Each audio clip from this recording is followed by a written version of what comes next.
ETF index mutual funds నేర్చుకుని stock మార్కెట్లో రాణించాలనుకుంటున్నారా? వెంటనే ఈ నెంబర్కి కాల్ చేయండి.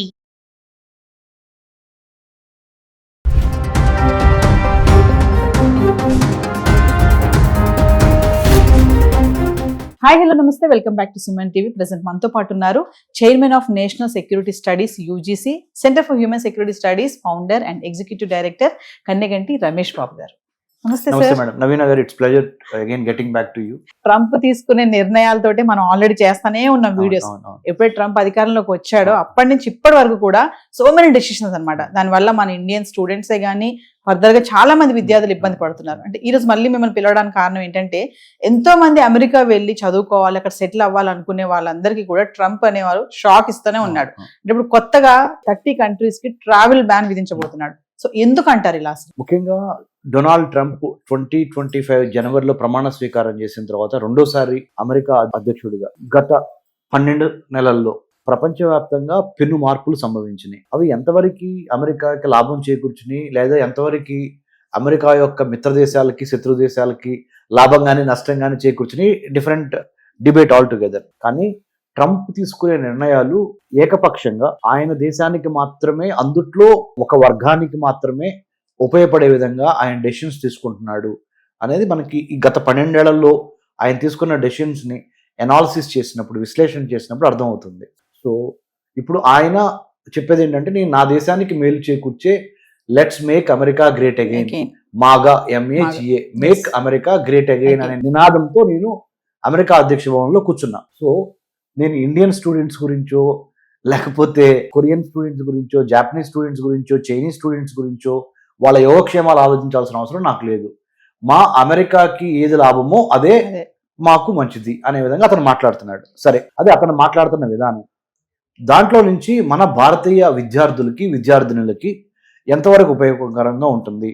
ముఖ్యంగా ప్రోగ్రాం చూస్తున్న మన తెలుగు వారు, మరి ముఖ్యంగా సగటు మధ్య తరగతి, దిగువ మధ్య తరగతి లేదా ఉన్నత కుటుంబాలు ఎవరైనా కానీ తల్లిదండ్రుల యొక్క సందేహాలు నివృత్తి అయ్యి వాళ్ళ పిల్లలు క్షేమంగా అమెరికాలో చదువుకొని అక్కడి నుంచి మంచి డిగ్రీ సంపాదించి మంచి ఎంప్లాయబిలిటీ స్కిల్స్ని గెయిన్ చేసి మంచి ఉద్యోగం కానీ లేదా మంచి పరిశ్రమ కానీ పెట్టాలనేది ఆలోచన. సో దాని ప్రకారంగా మీరు అడిగిన ప్రశ్న, ట్రంప్ ఈ విధంగా 30 కంట్రీస్ మీద ట్రావెల్ బ్యాన్ పెట్టబోతున్నారు. లాస్ట్ 3 months క్రితమే అతను ఒక ట్రావెల్ బ్యాన్ పెట్టారు.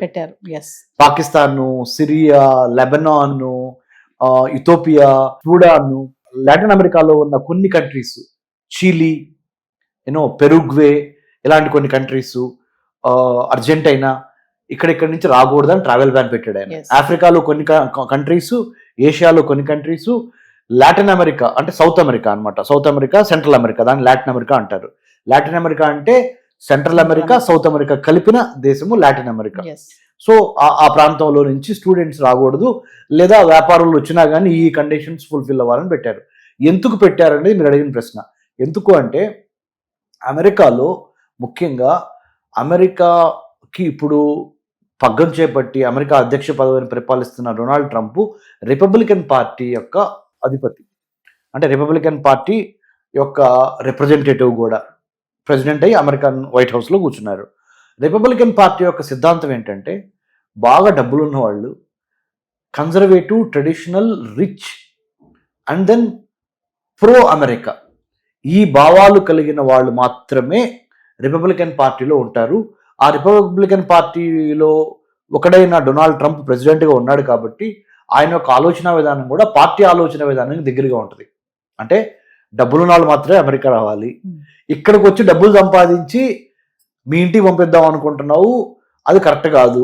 ఒకవేళ మేము ట్యాక్స్ కడుతున్నాం కానీ మీరు అనొచ్చు, సంపాదించిన ప్రతి రూపాయలు మీరు ట్యాక్స్ తీసుకుంటున్నారు ప్రతి $1. ఆ విధంగా అమెరికా కూడా సహాయం చేస్తున్నాం కానీ కొంతమంది అంటున్నారు. దాన్ని మేము ఒప్పుకోము, మీ దగ్గర మినిమము మాకు సంబంధించినంత వరకు ఒక ఫిక్స్డ్ అమౌంట్తో మీరు వచ్చి, అది 100 అంటే ఒక 70 లక్షలు తెలుగు అంటే మన ఇండియన్ రూపీస్లో 70 నుంచి 80 లక్షలు పెట్టుబడి ఉంటేనే మీకు వీసాలు ఇస్తాం. ఆ డబ్బు అంత ఉంటేనే మీ చేతిలో మీకు వీసాలు ఇస్తాం, లేకపోతే మాకు వద్దు. ఇంకోటి ఏంటంటే, మీరు దొంగతనంగా దొంగ అకౌంట్లు చూపించి, చార్టెడ్ అకౌంటెంట్ని మేనేజ్ చేసి, లేని డబ్బులు కూడా ఉన్నట్టుగా చూపించి, F1 స్టూడెంట్ వీసా తీసుకొని అమెరికాలో ప్రవేశించి క్లాసెస్కి తక్కువ అటెండ్ అయ్యి ఎక్కువ పార్ట్ టైం జాబులకు అటెండ్ అయ్యి ఇలాంటివి మీకు చల్లవు. ఇది 2వ పాయింట్.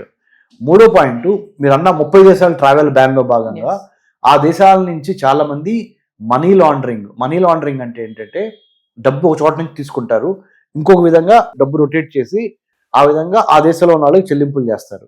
హవాలా, మనీ లాండరింగ్, ఉగ్రవాద నిర్మూలన అంటే కౌంటర్ టెర్రరిజం అంటారు.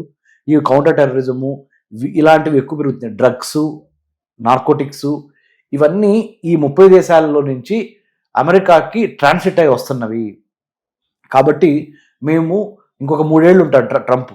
ఈ 3 ఏళ్ల పాటు నేను చాలా ఖచ్చితంగా వ్యవహరిద్దాం అనుకుంటున్నాను. మీరు రాకపోయినా పర్ల మా దేశానికి, మీ నుంచి మాకు విడిదిరిగి పెద్ద వచ్చే ఆదాయం ఏమి లేదు. అందుకనే ఆ ₹1 కోటి నుంచి 70 లక్షల మధ్య క్యాప్ పెట్టాడు ఆయన. మీ దగ్గర ₹1 కోటి నుంచి 70 లక్షల మధ్య ఉంటేనే మా అమెరికా భూభాగంలోకి అడుగుపెట్టండి. సో ఈ 30 కంట్రీస్ ట్రావెల్ బ్యాన్ విధించడానికి కారణం ఏంటంటే narcotics, drugs, money laundering, hawala and మిగతా నేర ప్రవృత్తి ఉన్న సిటిజన్స్ మా దేశంలోకి రావద్దు. అది మెయిన్ ఉద్దేశం. ఆ ఉద్దేశానికి జస్టిఫై చేసుకోవటానికి మినిమం ₹1 కోటి మన ఇండియన్ కరెన్సీలో, వాళ్ళ కరెన్సీలో ఎంతైతే అంత, మీరు అంతుంటేనే మాత్రం $100,000 దాకా మీరు ఉంటేనే మాత్రము యుఎస్లోకి అడుగుపెట్టండి అనే క్యాప్ విధించారు. These are the reasons why 30 countries మీద ట్రావెల్ బ్యాన్ పెడతానికి. అంటే సార్ మరి ఇప్పుడు అబ్రాడ్ ఎడ్యుకేషన్ చేయాలనుకునే వాళ్ళంతా కూడా తగ్గిపోతుంది అంటారా సంఖ్య ఇంకా మెల్లమెల్లగా? ఈ 3 సంవత్సరాలు నేను చెప్తున్నాను నవీన గారు, నేను PhD చేశాను అమెరికన్ స్టడీస్లో ఢిల్లీ జవహర్లాల్ నెహ్రూ యూనివర్సిటీ నుంచి. నేనేదో పేపర్లో చదువు, మ్యాగజైన్స్లో చదువు, మిడిమిడి జ్ఞానంతో మాట్లాడట్లా. నేను అమెరికాలో 10 యూనివర్సిటీస్లో కూడా లెక్చర్స్ ఇచ్చి వచ్చాను. American government scholarship IVLP international visitor leadership programme అని ఎమర్జింగ్ లీడర్స్కి ఇచ్చే అవార్డు అమెరికన్ గవర్నమెంట్ నాకు ఇచ్చింది. దాంట్లో భాగంగా అమెరికాలో నేను విస్తృతంగా తిరిగి, అమెరికాలో విస్తృతంగా చదువు చెప్పి వచ్చిన వాడిగా చెప్తున్నా ఏంటంటే, ఒక 3 సంవత్సరాల పాటు మీరు అమెరికా వెళ్ళకపోయినా ఏవి దిగులు చెందదు. అంటే వెళ్ళొద్దని చెప్పట్లా, ఒకవేళ పొరపాటున మీకు ఏదన్నా వీసా రాకపోయినా ఈ 3 సంవత్సరాల్లో మీరేం బాధపడద్దు. This is not a right kind of time. Even the political, మీ తప్పు లేదు, స్టూడెంట్స్ తప్పు లేదు, పేరెంట్స్ తప్పు లేదు, మన ఇంటెన్షన్స్ కరెక్ట్గానే ఉన్నాయి. కానీ అక్కడ ఉన్న అమెరికన్ ప్రెసిడెంట్ డబ్బు అనే ప్రాతిపదిక నెంబర్ 1, నెంబర్ 2 వివక్షత అనేది కూడా వాళ్ళ పాలసీలో క్లియర్ కనపడుతుంది. సో మనము గౌరవం లేని చోటకి వెళ్ళి అగౌరవపడే కన్నా ఒక్క 3 సంవత్సరాలు ఓపిక పట్టండి. ఈ లోపల ఇక్కడ మీరు ఆ టైం వేస్ట్ చేయొద్దు. బీటెక్ అయిపోయింది, లేకపోతే బీకామ్ అయిపోయింది, లేకపోతే బీఫార్మసీ అయిపోయింది, బీఆర్క్ అయిపోయింది. ఇక్కడ మీరు ఒక 2 ఇయర్స్ ఈ లోపల మాస్టర్స్ చేయండి, లేదా ఒక 2 ఇయర్స్ ఇక్కడ ఇండస్ట్రీ ఎక్స్పీరియన్స్ కోసం ఉద్యోగం చేయండి, అప్పుడు అమెరికా వెళ్ళండి. I'm not resisting you or desisting you not to go to United States. I am also requesting you to go to United States and any other country, whichever country you wanted to go, because foreign countries లో చదువుకోవటం అనేది ఒక మంచి అనుభూతి, మంచి అనుభవం మనకు కావాలి.